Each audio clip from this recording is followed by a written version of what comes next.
በቅድሚያ እግዚአብሔርን ማመስገን እፈልጋለሁ። ይኸውም በሰባተኛ ቀን ዓለም አቀፍ አድቬንቲስት ቤተክርስቲያን በምስራቃዊ ኢትዮጵያ ዩኒየን ሚሽን በሆፕ ቻናል አማካይነት ይህ የመጨረሻ ዘመን ወንጌል ለዓለም እንዲዳረስ ይህን አይነት መንገድ እግዚአብሔር ስላዘጋጀ ስሙ ለዘላለም የተመሰገነ ይሁን። እነዚህም ሆፕ ቻናል ፕሮግራም አዘጋጆች ደፋ ቀና እያሉ አገር አቋራጭ እየተንከራተቱ ለዚህ አይነት አገልግሎት ጊዜያቸውን ጉልበታቸውን እየሰዉ ለሚያደርጉት አገልግሎት ጌታ አብዝቶ ይባርካቸው እንላለን። ጌታ እግዚአብሔር በልጁ በኢየሱስ ክርስቶስ በከበረው ክቡር ደሙ የዋጃቸውን ሊወስድ ሊመለስ ወይም ሊመጣ ጊዜው በደጅ ነው። ለምን? ሁሉም ነገር ጊዜ አለውና። የሰው ልጅ በምድር ላይ ሊወለድ፣ ሊያድግ፣ ሊያረጅ፣ ሊሞት ጊዜ አለው። እግዚአብሔር በፈቀደ ዘመን ክልል ውስጥ መኖር ይችላልና ነው። እንደዛም ሁላ ልዑል እግዚአብሔር ሰማይንና ምድርን ሊፈጥር ጊዜ ነበረው። በተፈጠረው ምድርና ጠፈር ላይ የተለያዩ ፍጥረታትን ሲያስቀምጥ ጊዜ ነበረው። በፈጠረው ምድር ላይ የተፈጠረው የሰው ልጅ በኃጢአት በወደቀ ጊዜ በሞቱ ሊያስታርቅ ጊዜ ነበረው። ከሙታን ተነስቶ ደግሞ ወደ ላይ ሊሄድ ወደ ሰማይ ሊያርግ ጊዜ ነበረው።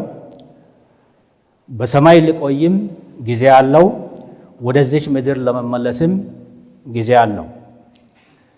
ታዲያ ይህን ሊመጣ ያለውን ጌታ ሊወስደን ሲመጣ እኛን በምድር ላይ ሕያዋን ሆነን የምንኖር ሰዎች በምን አይነት ሕይወት ውስጥ ሆነን ሊገናኘን ነው የሚሻው?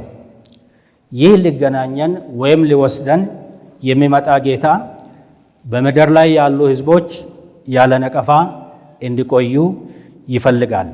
ያለ ነቀፋ መሆንን ይፈልጋል። ከነቀፋ ውጪ የሆነ ዜጎችን ማግኘት ይፈልጋል። ጌታ በሰጠን በዚህ ጊዜም አብረን እንድንመለከተውና ወደ ልቤም የመጣው የመልእክቴ ርዕስ ጌታ ሲመጣ ያለ ነቀፋ በፊቱ ለመቆም እንበርታ። ጌታ ሲመጣ ያለ ነቀፋ በፊቱ ለመቆም እንበርታ የሚል ይሆናል። በዚህ ርዕስ ዙሪያ ጌታን ሊያስተምረን ፈቃዱ ሆኖ እንደ መነሻ የወሰድኩት የወንጌል ክፍል አንደኛ ተሰሎንቄ 3:12 ላይ የሚገኝ ይሆናል ማለት ነው። ክፍሉ እንዲህ ይነበባል። ጌታችን ኢየሱስ ክርስቶስ ከቅዱሳን ሁሉ ጋር በሚመጣበት ጊዜ በአምላካችንና በአባታችን ፊት ነቀፋ የሌለባችሁና ቅዱሳን ሆናችሁ እንድትገኙ ነው የሚል። ነቀፋ የሌለባችሁና ቅዱሳን ሆናችሁ እንድትገኙ ይላል። ይሄ ክፍል የሚገኘው በአንደኛ ተሰሎንቄ 3:12 ላይ ነው። ለመልእክቴ መነሻ አድርጌ የወሰድኩት እግዚአብሔርም ወደ ልቤ ያመጣውና የተቀበልኩት የወንጌል ክፍል ይሄ ነው። በዚህ ሐሳብ በዚህ መነሻ የእግዚአብሔርን ቃል አብረን ስንከፋፈል ሳለ እግዚአብሔር በብርሃኑ እግዚአብሔር በእውነቱ ግልጠት እንድናገረን የልባችንንም አይኖች በብርሃኑ እንዲገልጥልን ሁላችንም ባይዳለንበት ሆነን እንጸልይ። በከበረ ዙፋን ላይ ለዘላለም ከብረህ የምትኖር አምላካችንና አባታችን ከመልካም ቸርነት የተነሳ ከአንተ ጥበቃ የተነሳ በዚህን ጊዜ እኔም ይህም ሕዝብ በፊትህ ቀርበናል።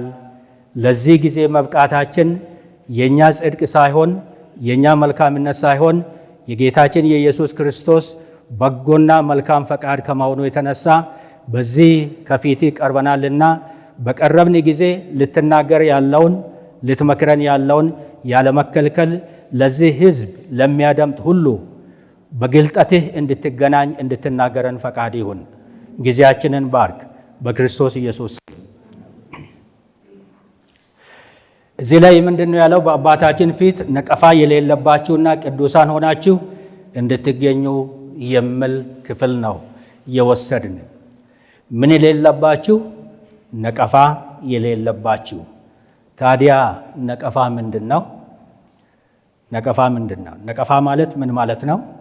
ነቀፋ ማለት የመልካም ባህሪ ጉድለት ማለት ነው።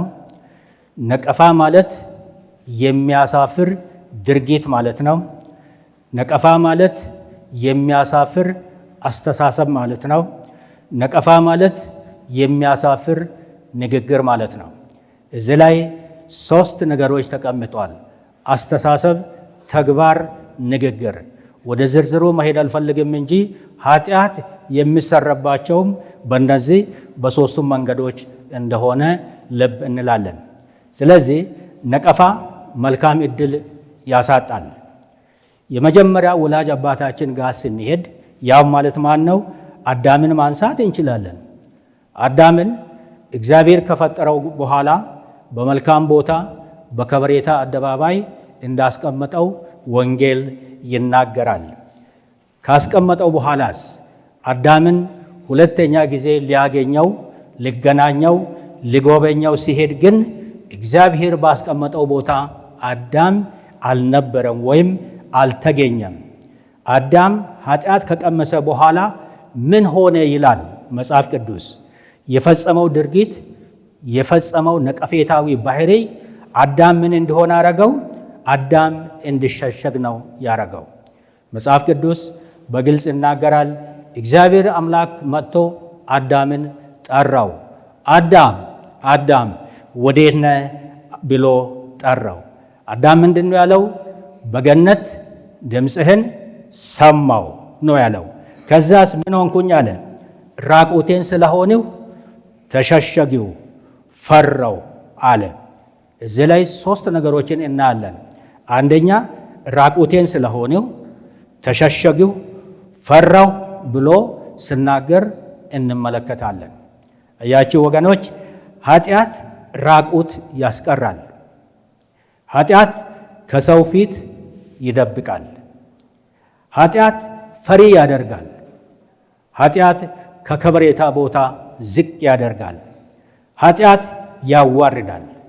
ከክብር ቦታ አዳምን ያስቀመጠው ክቡር ጌታ አዳምን ከሚፈልግበት ቦታ ካስቀመጠው ክቡር ቦታ አጥቶታል። እኛስ የዛሬ አዳሞች ጌታችን ወደ ያስቀመጠው ቦታ ሊገናኘን ሲመጣ እንደሄደ መመለሱ አይቀርምና ሊያገኘን ሲመጣ ምን አይነት ውስጥ ሆነን ያገኘን ይሁን? ምናልባት ካስቀመጠን ከበሬታ አደባባይ ተንሸራተን እንገኝ ይሁን? ስፍራ ለቀን እንገኝ ይሁን? ይህ ጌታ ወዶና ፈቅዶ በምድር ላይ ባስቀመጠን የዕድሜ ክልል ውስጥ ስንቀመጥ ሳለ ጌታችን በቀኑ በሰዓቱ በጊዜው ከላይ ለማየት እንደሞከርን መመለሱ አይቀርምና ምን አይነት ቦታ ላይ ነው ሊያገኘን የሚሻው? ምን አይነት ቦታ ላይ? በጸሎት ቦታ ያገኘን ይሁን? በንስሐ ቦታ ያገኘን ይሁን? ጎደሎነትን በመረዳት ቦታ ላይ ያገኘን ይሁን? ነቀፋ አይቶ በማይደነግጥበት ቦታ ላይ ያገኘን ይሁን? ወይስ በነቀፌታ የሞት ልምምድ ውስጥ ያገኘን ይሁን? ይህ ከሆነ በአዳም ላይ ያዘነው ጌታ ሲመለስም ሊያዝንበት ያለ ይሆናል ማለት ነው። በባዶ መኩራራትና በሚያሳፍር ሃይማኖት ወይም ሕይወት መደሰት ውስጥ መሆንን ሰይጣን አጥብቆ የሚሰራበት የመጨረሻ ዘመን ምስጢራዊ ተጋድሎ እንደሆነ ልብ ልንል ይገባናል። እግዚአብሔር አምላክ ከዚህ አይነት በባዶነት ከመኩራራት እንዲጠብቀን ነው መጸለይ ያለብን። በአንደኛ ዮሐንስ 2:28 ላይ እንዲህ የሚል ሐሳብ እናገኛለን። እርሱ በሚመጣበት ጊዜ ይላል፣ እርሱ በሚመጣበት ጊዜ በፊቱ እንዳናፍር። ማን በሚመጣበት ጊዜ? ጌታችን ኢየሱስ ክርስቶስ። ተስፋ አድርገን የምንጠባበቀው ጌታችን በሚመጣበት ጊዜ በፊቱ እንዳናፍር ነው የሚል። በማን ፊት? በጌታ ፊት እንዳናፍር ነው። በዘመድ ፊት አይደለም፣ በጓደኛ ፊት አይደለም፣ በቄስ በወንጌላዊ ፊት አይደለም፣ በምንወዳቸው ሰዎች ፊት አይደለም። ሰማይና ምድርን በቃሉ የፈጠረና ለእኛ ደግሞ የወደቀውን ምድር፣ የተበላሸውን ምድር፣ የሞት ፍርድ የተፈረደበትን ሕዝብ ለማዳን በመስቀሉ ደሙን ያፈሰሰ ጌታ በሚመጣበት ጊዜ በፊቱ ልንቆም ነው ያለን። በልዑል እግዚአብሔር ፊት ልንቆም ነው ያለን። በክቡር ደሙ ዋጅቶን በጠራን አምላክ ፊት ነው ልንቆም ያለን። እንድንኖርበት የተሰጠንን ሃይማኖት ችላ ካል ምናልባት የሃይማኖት ልምምዳችን እንደ ስራችን በፊቱ ልንቆም አለን እያልን ባህሪያችን የተበላሸ ግርድፍ ሆኖ ጌታ የሚያዝንበት ጌታ የሚነቅፍበት ውስጥ እንዳንሆን ልንጸልይ ይገባናል። ልምምዳችን፣ ስራችን፣ ባህሪያችን በእግዚአብሔር ፊት እንድንቆምና መልስ እንድንሰጥበት ያስገድዳል።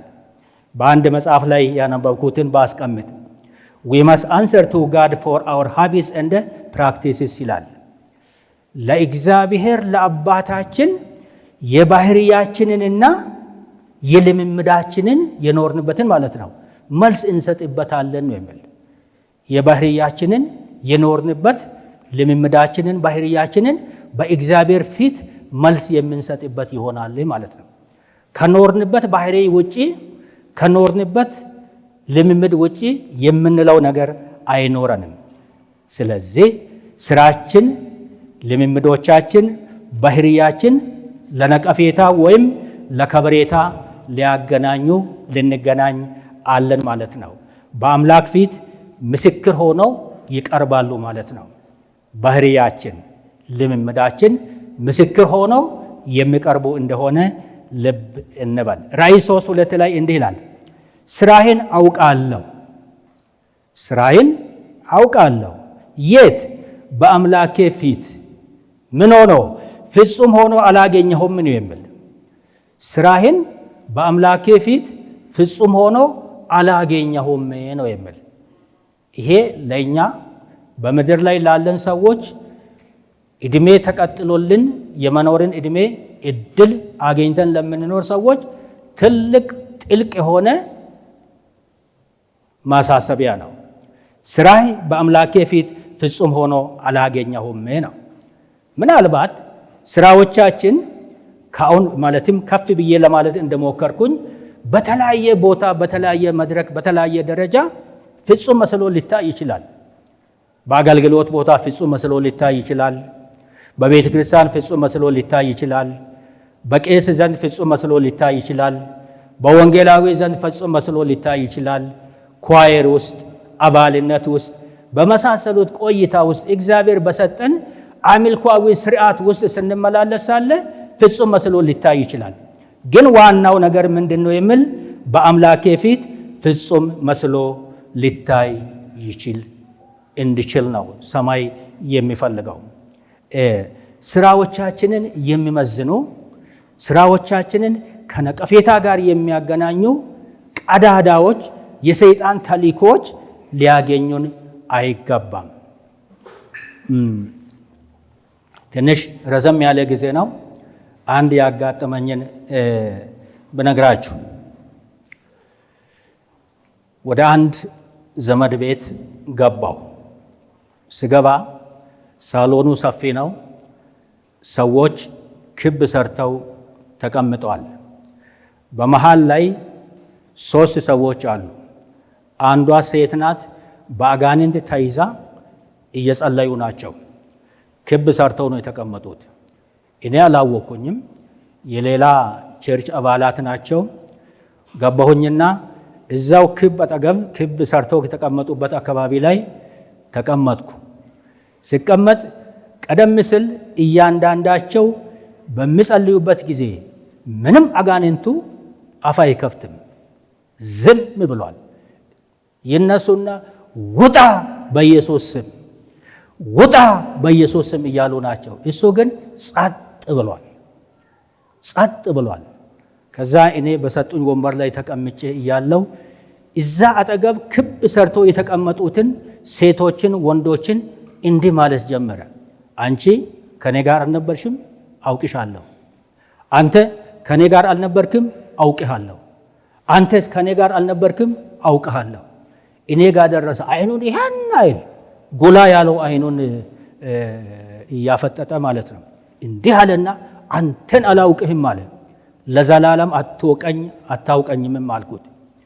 ከዛ በኋላ እኔ ምንድነው ለማለት የፈለግኩኝ ከኔ ጋር አልነበርክም እያለ ሲያሾፍ ነበረ።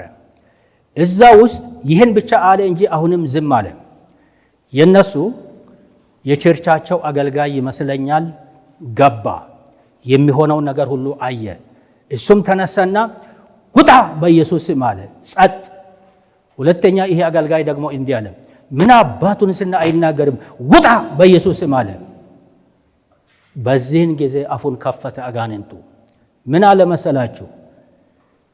ስራዬን ትወዱታላችሁ፣ እኔን ትጠሉኛላችሁ አለ። አያችሁ? ስራዬን ትወዱታላችሁ፣ እኔን ትጠሉኛላችሁ አለ። ስራዬን ትወዱታላችሁ ያለው ምን ማለቱን ነው? ምንድነው አሁን ከዚህ ውስጥ እሱ የወሰደው? ምን አባቱንስና አይለቅም በኢየሱስም። አሁን እቺ ምን አባቱንስና የሚል ቃል የስድብ ቃል ነው፣ ርካሽ ነው። ርካሽ ንግግር ስድብ የማን ነው? የሰይጣን ነው። ስለዚህ እኮ ነው ስራዬን ትወዱታላችሁ እኔን ትጠሉኛላችሁ አለ። ሰይጣን ጣት የሚቀስርበት ኑሮ መኖር የለብንም።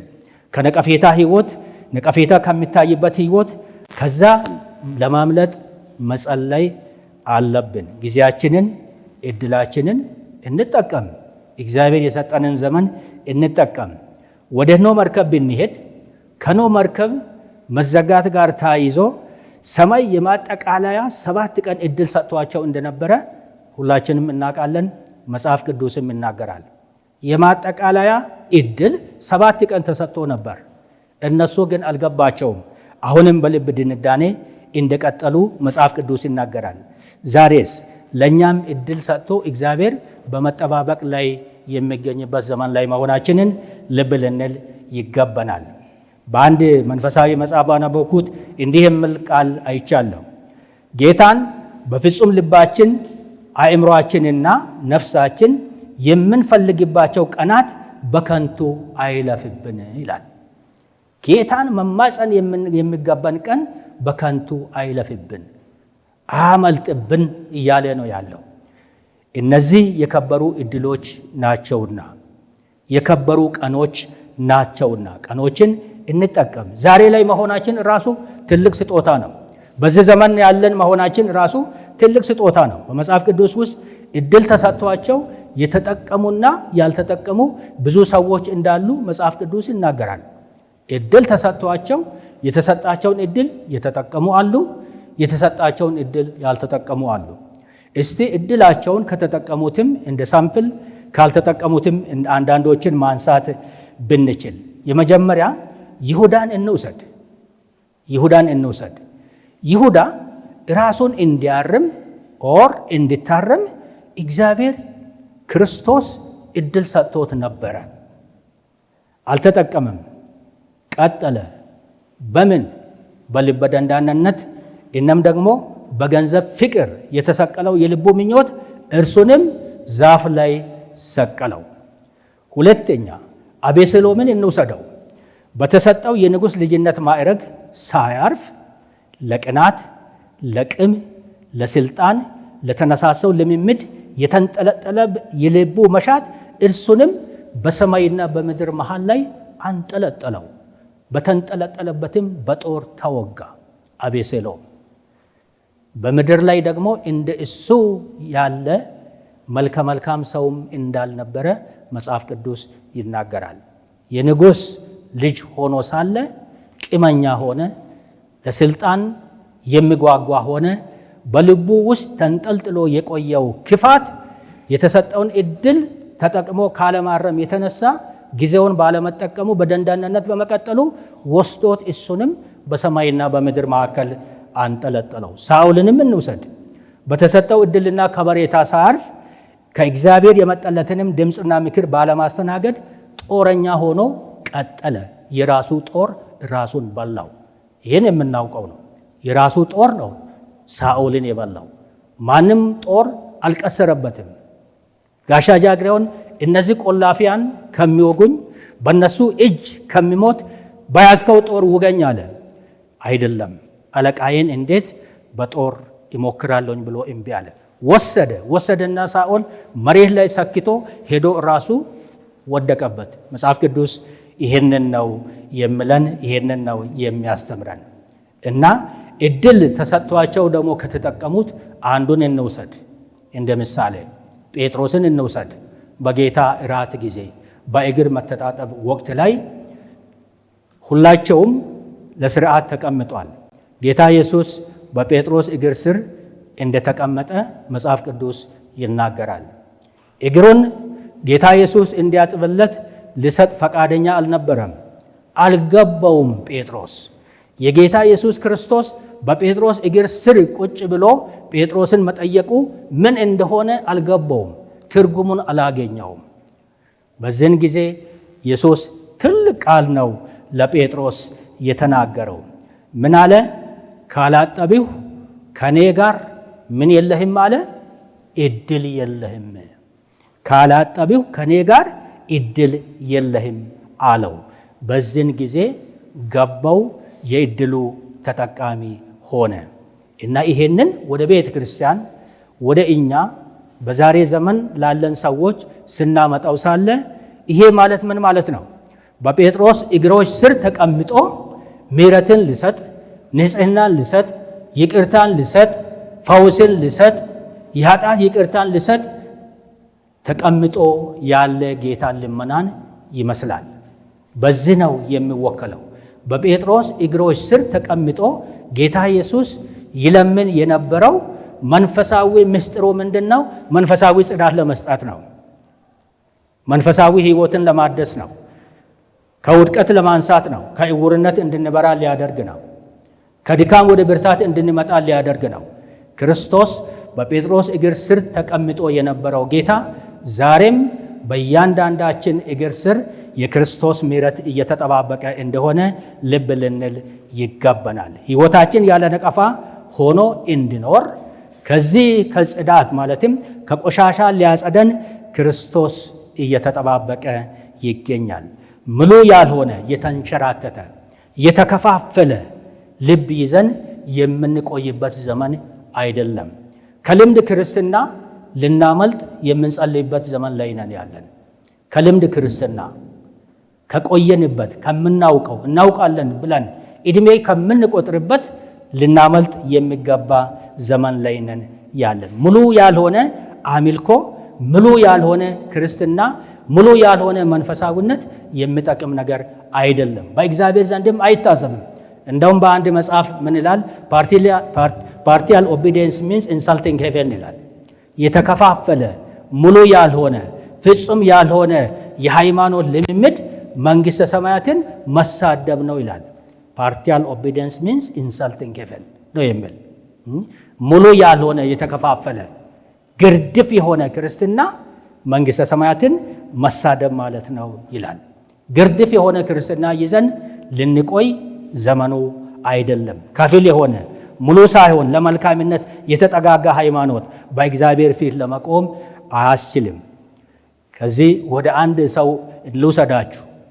አንድ የሕግ አዋቂ ወጣት ነበር፣ በጌታ ኢየሱስ ዘመን ማለት ነው። ወደ ጌታ ኢየሱስ መጣና አንድ ነገር ጠየቀው። የጠየቀው ምንድን ነው? ቸር መምህር የዘላለም ሕይወት አገኝ ዘንድ ምን ላድርግ አለው።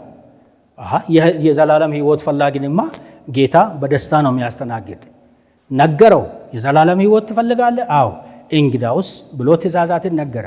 አታመንዝር፣ አትስረቅ፣ አትግደል፣ በሐሰት አትመስክር። ትእዛዛትን ተነተነለት ጌታ። በዚህን ጊዜ ይሄኛው ሰው ምንድነው ያለው ወጣቱ? ይሄንን ከልጅነቴ ጀምሮ አድርጌያለሁ ወይም ፈጽሜያለሁ የሚል መልስ መለሰለት ለጌታ። ግን የዚህ ወጣት ችግሩ ምንድነው? ባለሀብት ስለነበረ ከጌታውም ይልቅ ከሃይማኖቱም ይልቅ ከምንም ይልቅ ሀብት ላይ ልቡ የተፈተነ ሰው፣ በጣም ሀብትን ትልቅ ቦታ ሰጥቶ ሀብትን የሚያከብር ሰው ነበረ። ይሄንን ስለሚያውቅ የሰውየውን የልቡን ችግር አድራሻውን ስለሚያውቅ ጌታ ኢየሱስ ምን አለ? እንግዳውስ አለ፣ እነዛን ጠብቀ ከሆነ እንግዳውስ አለ አንድ ነገር ጎደለ አለ።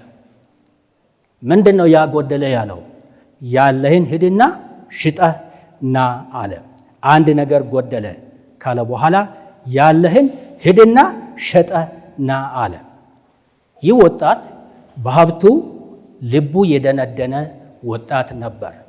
ለሀብቱ የሚሰጥ ስፍራ እጅግ ከፍተኛ ቦታ ነበር።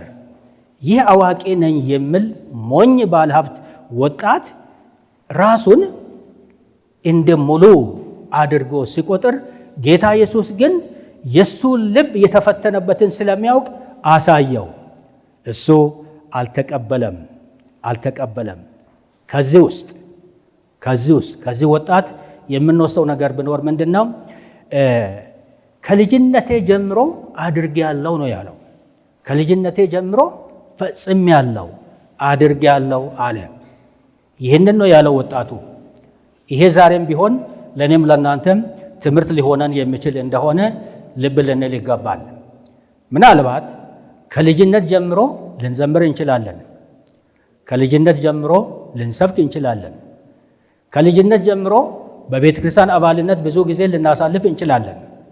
ከልጅነት ጀምሮ መንፈሳዊ ነገሮችን እያካሄድን በዕድሜያችን የቆየን ልንሆን እንችላለን።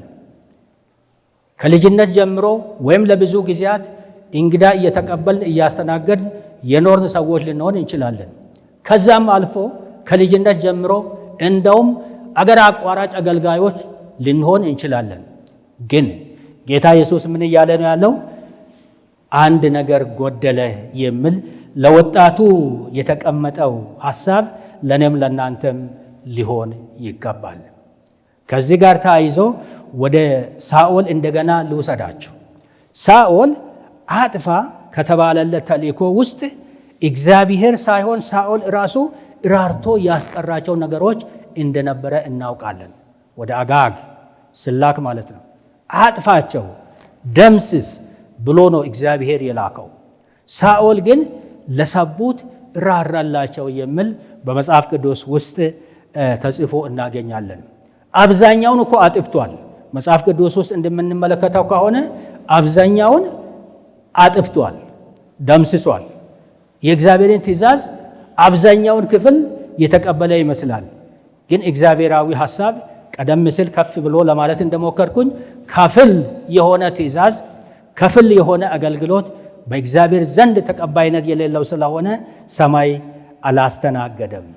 እንደዛውም እሱ ለራሱ ራርቶ ያስቀመጠው ለሱ እንዳልባጀለት እንመለከታለን።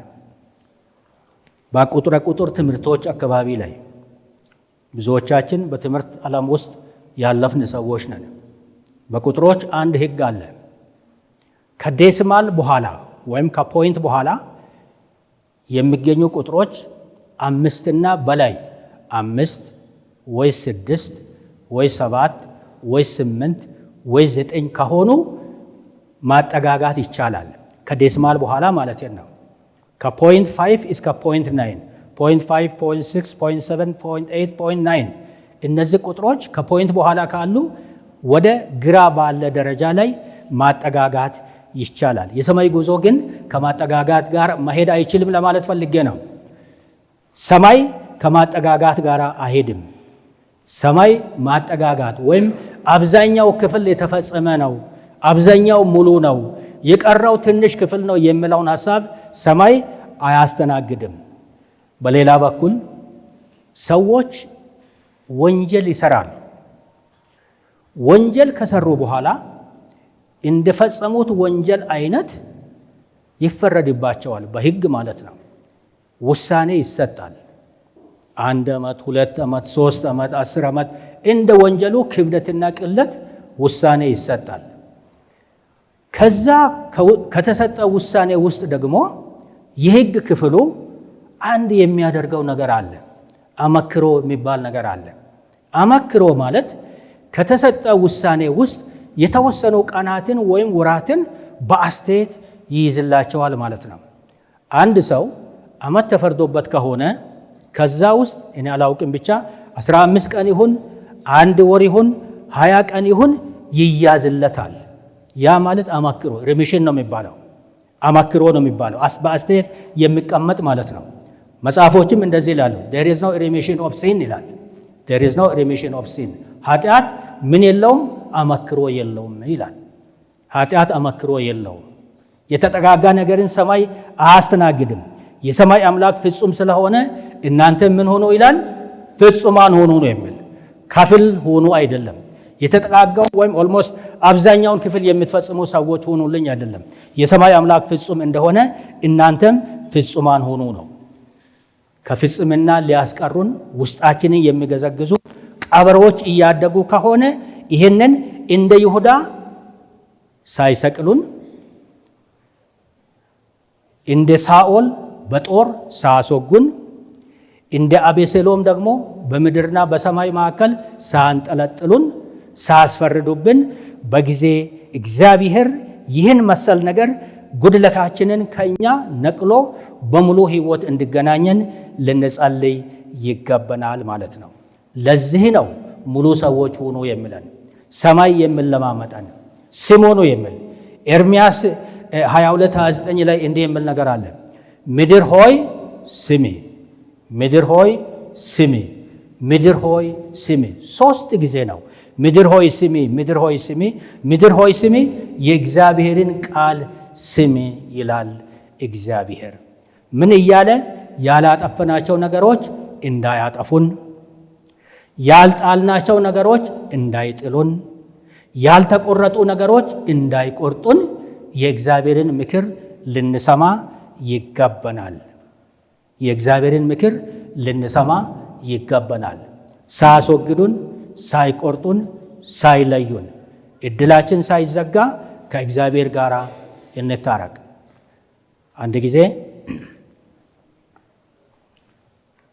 የምንሰራበት መስሪያ ቤት ማለት ነው። ከቢሮዬ ወደ ባልደረባዬ ቢሮ ገባው። ሲገባ ብቻውን አለ። እኔም የገባውበትን ጉዳይ ወንበር ላይ ተቀምጬ እያነጋገርኩ አንድ ጽሑፍ በኮምፒውተር ተጽፎ ግድግዳ ላይ ተለጥፎ አየሁ። ጽሑፉ በእንግሊዝኛ ነው የተጻፈው። እንዲህ ይላል፣ ብሬክ ዩር ባድ ሃቢት ቢፎር ኢት ብሬክስ ዩ ይላል።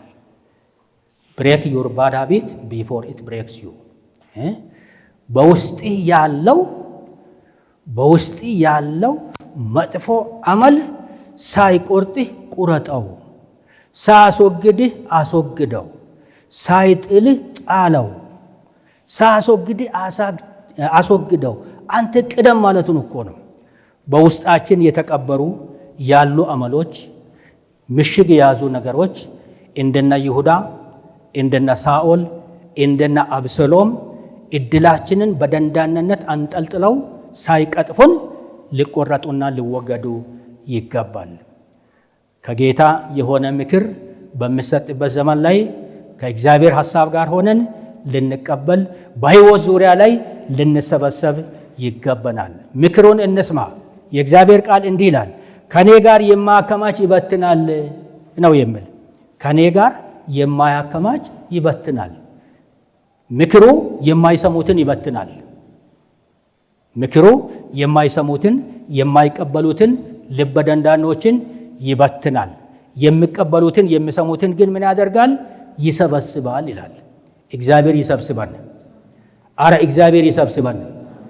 በእግዚአብሔር ካልተሰበሰብን በጠላት መበተን ይመጣል ማለት ነው። ስለዚህ የተቀበልነው ምክር የኖርንበት ሕይወት ለእግዚአብሔር መንግሥት እኛን ገጣሚዎች ሊያደርገን የሚገባ ሊሆን ይገባል። ኖህ ምክር የሚቀበል ሰው ሆነ። ኖህ የኖረበት ወንጌል ኖህንና ቤተሰቡን ሰበሰበ እንጂ አልበተነም። ከኖርንበት ወንጌል ሰብሳቢያችን ነው። እንድንበተን ውጪ እንድንቀር ሊያደርጉ በሚታገሉ ጉድለቶች ላይ እኛን ልንታገል ይገባናል። እንደማን? እንደ ያዕቆብ። እንደምናውቀው በወንጌላችን ውስጥ እንደተቀመጠው በዘፍጥረት 32 ላይ ምዕራፍ 32 ላይ እንደምንመለከት ያዕቆብ ሌሊቱን ሁሉ ከአንድ ኃይል ጋር እንደታገለ መጽሐፍ ቅዱስ ይናገራል። መታገል ብቻም አይደለም፣ ታግሎ ምን አደረገ ይላል? አሸነፈ ይላል። ማሸነፍ ብቻም አይደለም፣ ምን ሆነ? ስሙ ተቀየረለት ነው የሚል። የስም መቀየር ብቻም አይደለም፣ ሌላ ምንድን ነው? ታሪኩም ተቀየረለት ነው። ታሪኩም ጭምር ነው የተቀየረለት። እኔም እናንተም በጉድለታችን ልንታገል ወቅቱ አሁን ነው። ታሪካችን እንዲቀየር ዛሬ መፍቀድ የሚገባን ዘመን ላይ ነን ያለን። ያዕቆብ እንደታገለ ለመታገል እንበርታ፣ እንጸልይ። ያዕቆብ የታገለበት ትግል ስም አለው መጽሐፍ ቅዱስ ውስጥ። ያዕቆብ የታገለበት የትግሉ ስም ምን ነበረ? ካልባረከኝ አልለቅህም የሚል ነበር። የትግሉ ስም ይሄ ነው። ልቀቀኝ፣ አልለቅህም። አረ ልቀቀኝ፣ አልለቅህም። ለምን? ካልባረከኝ አልለቅህም አለ። ይሄ ነው ውጤት ያስገኘለት። እኛም ይህንን እንበል።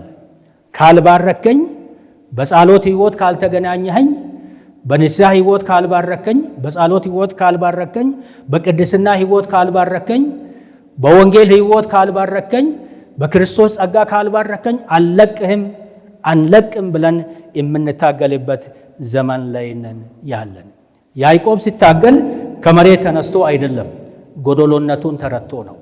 የሚያሳዝነው ነገር ቢኖር ግን ሰው ጎዶሎ ሆኖ ሙሉ ይመስለዋል። ምንም በቃ ኬርሊስ ያደርጋል። ይሄ የጠላት ተልእኮ ነው። በድካም እንድንኖር እድሜያችንን እንድንጨርስ ሰይጣን ትግል ያደርጋል።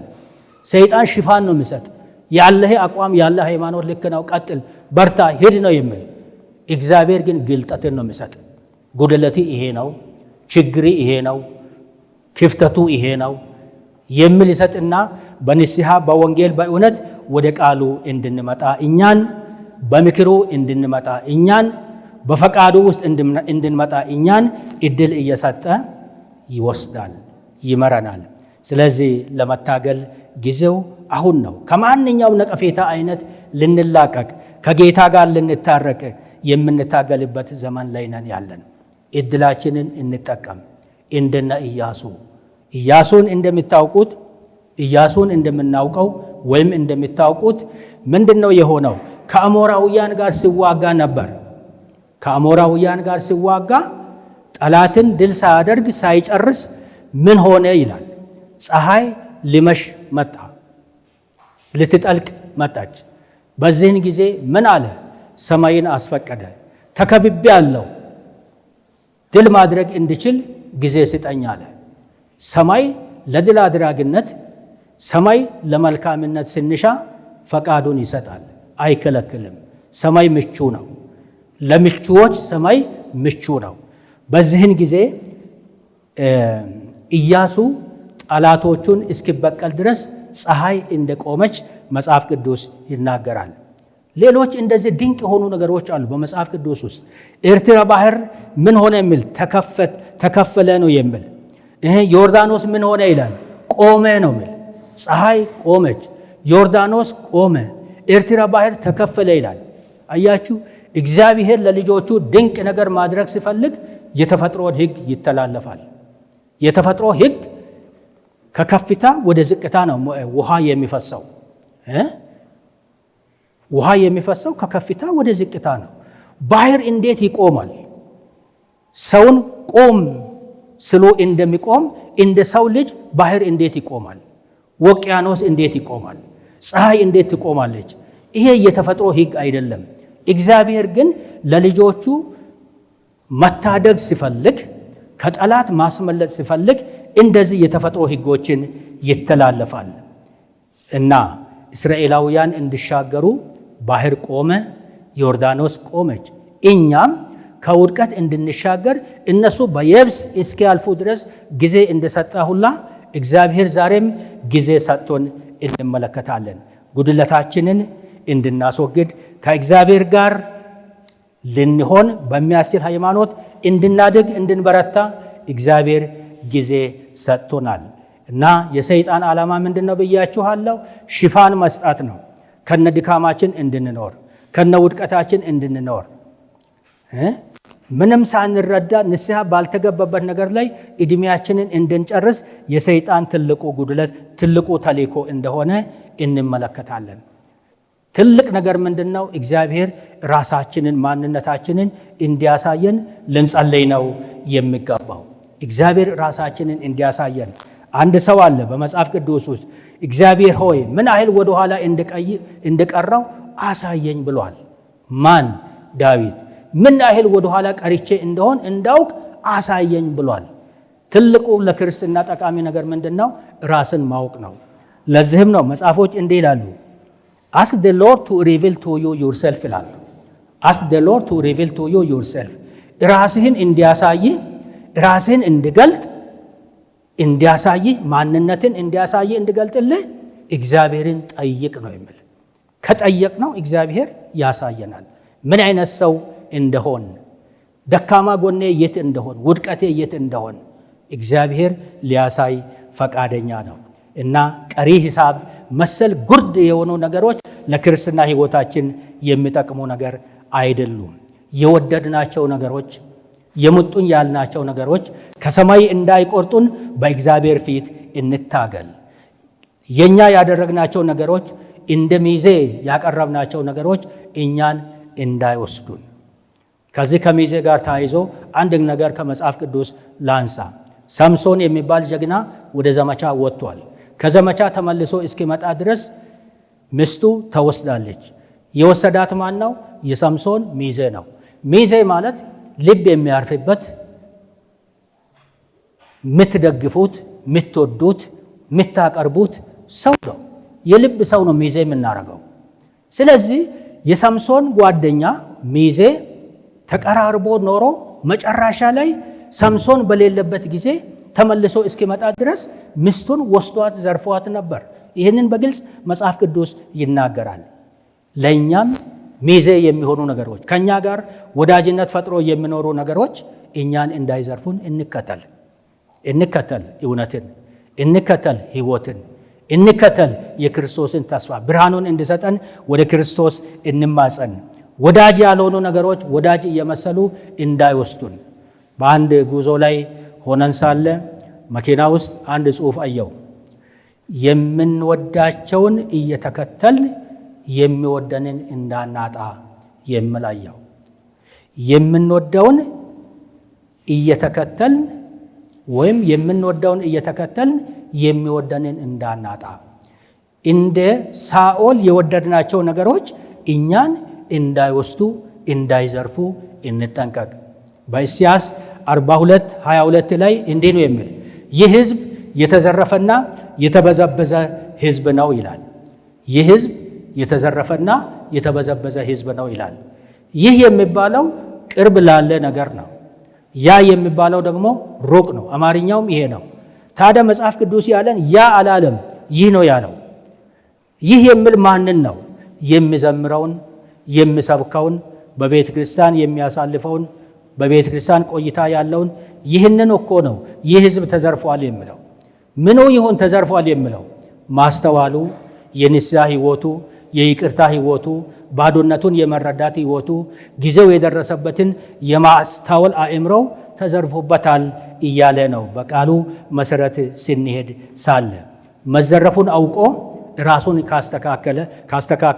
ካስተካከለ አንድ ሰው መውሰድ እንችላለን። ማን ነው ቢባል ማርቲን ሉተር ነው። ማርቲን ሉተር ትልቅ ሰው ነው፣ ምሁር ነው። ሲያነብ መጽሐፍ ቅዱስን አየ። ምን አለ እግዚአብሔር እንደዚህ አይነት ለኔም ቢሰጠኝ ብሎ በልቡ ተመኘ። እግዚአብሔር ደግሞ መልካም ምኞት ወደ እኛ ሲመጣ ሁል ጊዜ የሚቀበልና የሚያስተናግድ እንጂ አልፈልግም የሚል አይደለም። አስተናገደው፣ የልቡን ብርሃን ጨመረለት። በዚህን ጊዜ አነበበ፣ አየ። የኖረበት የቆየበት የሰነበተበት መስመሩ ለሰማይ ገጣሚ የማደርግ መሆኑ ገባው። ከዚህ በኋላ ከጓደኛውም ጋር አብረው ተመካከሩ። የነበሩበትንና አሁን ያነበቡትን አንድ ላይ ኮምፔር አድርገው ሲመለከቱ የነበሩበት የጨለማ ምዕራፍና ሕይወት እንደሆነ ለእግዚአብሔር መንግሥት የማበቃ እንደሆነ ተረዳ። ምን እንሆናሉ? እንወስናሉ። ተስማሙ፣ ወሰኑ። ሲስማሙ ግን አንድ ነገር አደረጉ። ይኸው ምንድነው? አሁን ከነበርንበት የመጠንበት መንገድ የወሰድነው አቋም ከነበርንበት ስፍራ ከነባር ቦታ ስደትን የሚያስነሳ ነው። መከራን የሚያስነሳ ነው። በእኛ ላይ ቅጣትን የሚያስነሳ ነው። ሰበብ የሚያስከትል ነው። ስለዚህ ምን እንሆን? እውነትን ተቀብለናል። የኖርንበት የሚያዋጠን አይደለም። አሁን ባለን እውነት እንበርታ። ይሄ የተቀበልነው እውነት የሚያስከፍለውን ጽዋ ሁሉ እንጠጣ አሉ፣ ወሰኑ። እንደው መጨረሻ ላይ ምን አሉ መሰላችሁ? እኔ ከተናገሩት ነገሮች ሁሉ በጣም ልቤን የሚነካ ነገር አለ። ሌት አስ ሼድ አወር ብለድ ፎር ጎስፕል አሉ።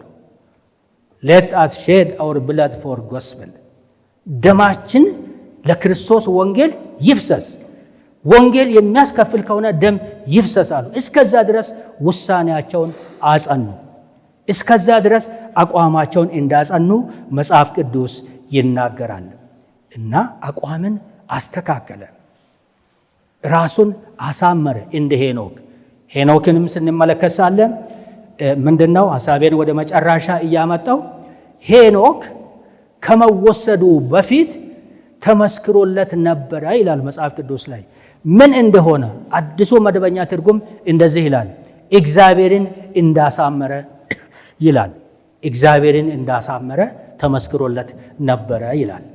አያችሁ፣ ትዳርን ማሳመር ይቻላል፣ ሀብትን ማሳመር ይቻላል፣ ንብረት ማሳመር ይቻላል፣ ቤት ማሳመር ይቻላል።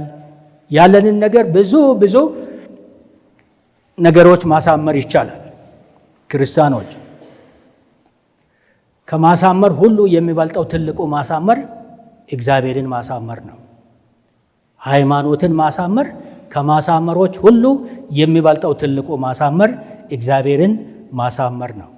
ለዚህ በአንድ መጽሐፍ እንዲህ ይላል፣ በእግዚአብሔር ቃል ውስጥ ባለው ማስረጃ በመመስረት በእምነት እንዳለንና ወደ ሰማይ እየሄድን እንደሆነ ወይም እንዳልሆነ ለራሳችን ማወቅ አለብን። ራሳችንን በቃሉ እንመርምር ማለቱን እኮ ነው። በቃሉ እንፈትሽ። ሌላ ምንም ሊፈትሽ ሊደርስበት የሚችል የለም። በቃሉ አማካይነት ራሳችንን እንመርምር። እድላችንን እንጠቀም። የዛሬ ቀንን እንጠቀም። የዛሬ ጊዜን እንጠቀም። ያለችንን ቀን እንጠቀም። የዛሬን ቀን የራሳችን እናድርግ። ወደ ክርስቶስ መስቀል ልውሰዳችሁ። በክርስቶስ መስቀል ላይ ግራና ቀኝ ሁለት ወንበዴዎች ተሰቅለዋል። ክርስቶስ ሶስተኛ ነው። ከግራም ከቀኝም ሁለት ወንበዴዎች ተሰቅለዋል። እና ለማሳጠር ያህል ምንድነው የሆኑት? አንደኛው ልበደንዳናው ምንድነው ያለው? ራስህንም እስቲ ራስን አድን እኛንም አድነን አለ ልበደንዳናው። ያኛው ግን ምንድነው ያለው? ሌላኛው አንተ እንደዚህ ባለ ፍርድ ሳለ እግዚአብሔርን ከቶ አትፈራውምን አለው። ያኛው ሁለተኛው ማለት ነው። እንደዚህ ባለ ፍርድ ሰዓት ሳለ እግዚአብሔርን ከቶ አትፈራውምን? ቀጥሎስ ምንድነው ያለው? ጌታ ሆይ በመንግስት በመጣ ጊዜ አስበኝ አለው። ጌታ እግዚአብሔር ምን አለ? እውነት እውነት እልሃለሁ ዛሬ ከኔ ጋር በገነት ትሆናለህ አለው። እግዚአብሔር የተመሰገነ ይሁን። ለሚያዘነብሉ ሰዎች ገነትን ይከፍታል፣ ሰማይን ይከፍታል። የደህንነት እድልን፣ የይቅርታን እድል በአስቸኳይ ነው የሚሰጥ። ከምንገባባቸው ንስሐ አይነቶች ሁሉ ለኃጢአት ይቅርታ የምንገባበት ንስሐ አስቸኳይ ነው። ሰማይ ወዳው ነው ፈቃደኝነቱን የሚሰጥ ማለት ነው። ያ ሞኙ ግን ራስንም አድን እኛንም አድነን አለ።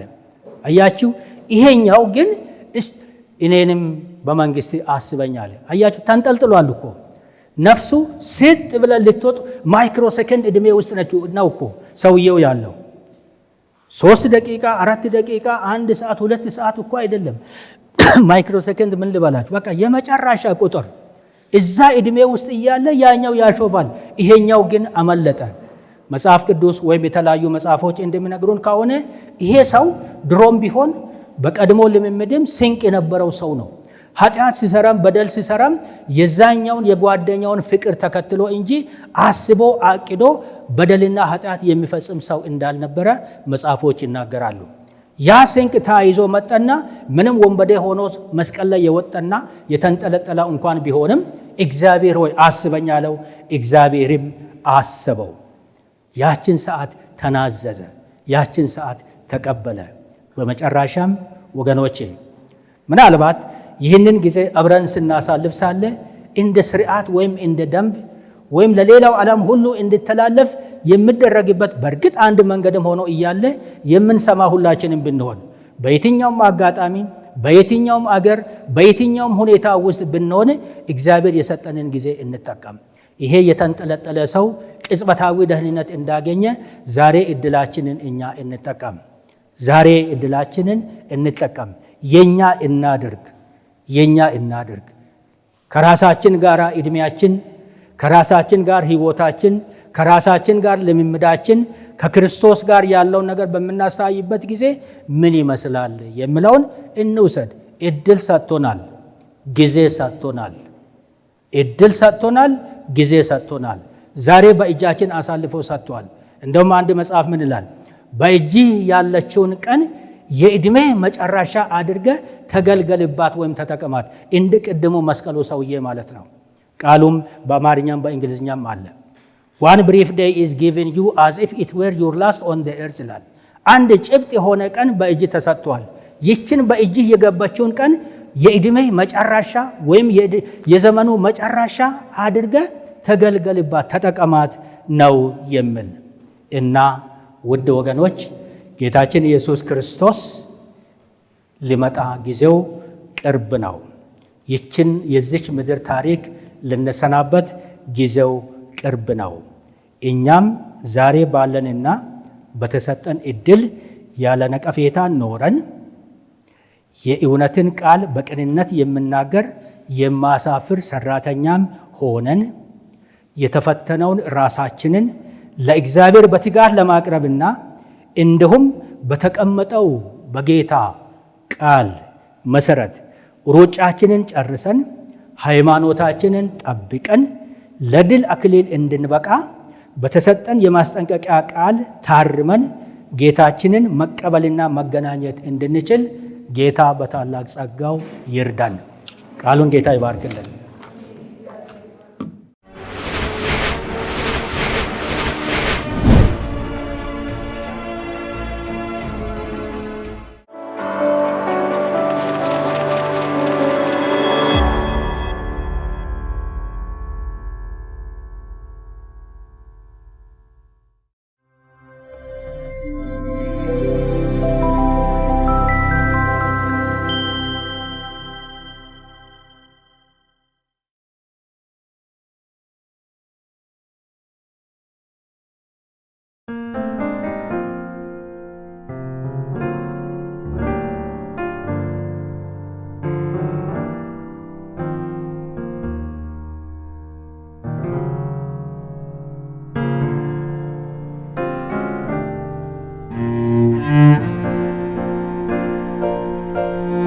Thank you.